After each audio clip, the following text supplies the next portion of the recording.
الله أكبر.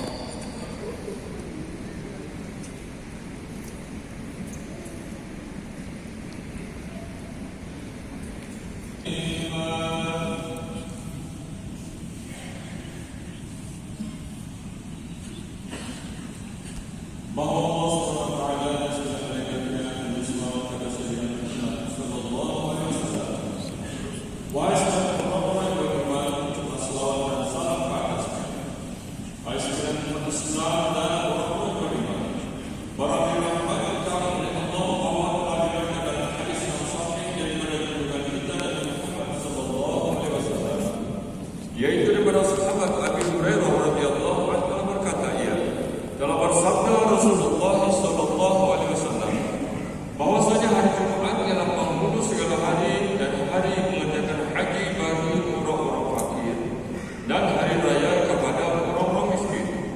Adalah berubah pada hari Jumaat itu menggantikan 4 rakaat daripada 4 rakaat sembahyang fardu zuhur. Oleh demikian, apabila khatib naik ke atas mimbar, maka jangan